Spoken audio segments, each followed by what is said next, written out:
একটু বৃষ্টিতে সড়কে দেখা দেয় জলাবদ্ধতা। বরিশাল নগরীর ওই সড়কের পাশে দীর্ঘদিন বেদখলে থাকা ড্রেনের জমি দখলমুক্ত করেছে সিটি কর্পোরেশন। স্থানীয়রা ভেবেছিলেন উদ্ধার হওয়া জমিতে ড্রেন হবে, কেটে যাবে জলাবদ্ধতার ভোগান্তি। কিন্তু সেখানে বহুতল মার্কেট নির্মাণ করতে যাচ্ছে সিটি কর্পোরেশন।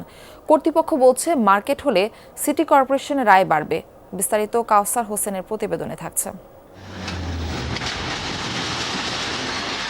কয়েক দফা অভিযান চালিয়ে নগরীর বগুড়া রোডে নিজস্ব মালিকানাধীন প্রায় 10% জমি উদ্ধার করে বরিশাল সিটি কর্পোরেশন।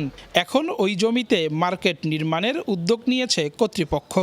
3.25 কোটি টাকা ব্যয়ে প্রথম পর্যায়ে 3 তলা ভবনের টেন্ডার প্রক্রিয়াও শেষ হয়েছে এরই মধ্যে।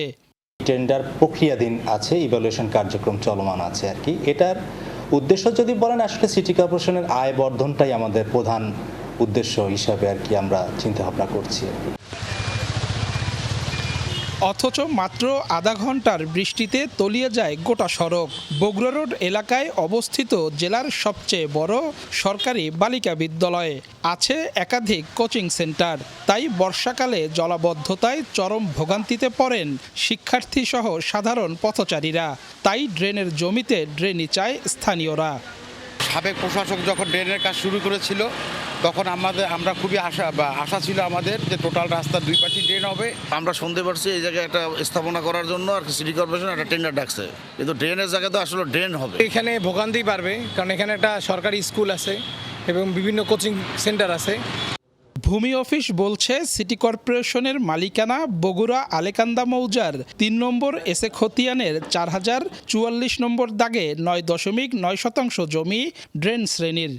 আমরা আমাদের রেকর্ড রুমে রক্ষিত বই নিয়ে এসে পর্যালোচনা করে দেখলাম যে 4044 দাগটি হচ্ছে ড্রেন শ্রেণী হিসেবে শ্রেণীভুক্ত। এটা বরিশাল সিটি কর্পোরেশনের নামের মালিক হিসেবে খতিয়ানভুক্ত রয়েছে। সিটি কর্পোরেশনের বর্তমান প্রশাসক জানান ওই জায়গায় মার্কেট নির্মাণের পরিকল্পনা আগের প্রশাসকের। আগে ড্রেন, তার উপর মার্কেট নির্মাণ হবে বলে আশ্বস্ত করেন প্রশাসক বিলকিস আক্তার জাহান শিরিন। ড্রেনের জায়গায় অবশ্যই ড্রেন হবে, ড্রেনকে রেখেই আমরা তার উপর হয়তো ওই কৌশলী এখানে স্টল করা হবে, যে স্টলগুলো সিটির জায়গার উপর সিটি করবে আর কি। কোটি কোটি টাকা ব্যয় করে এক যুগেও এই মার্কেট ভবনের নির্মাণ কাজ শেষ করতে পারেনি, অথচ এখন আবার ড্রেনের জমিতে মার্কেট নির্মাণের উদ্যোগ নিয়েছে নগর কর্তৃপক্ষ। এছাড়া কুয়াকাটায় রিসোর্ট নির্মাণের নামে 5 কোটি টাকা খরচ করে বসে আছে বরিশাল সিটি কর্পোরেশন। কাউসার হোসেন, যমুনা নিউজ, বরিশাল।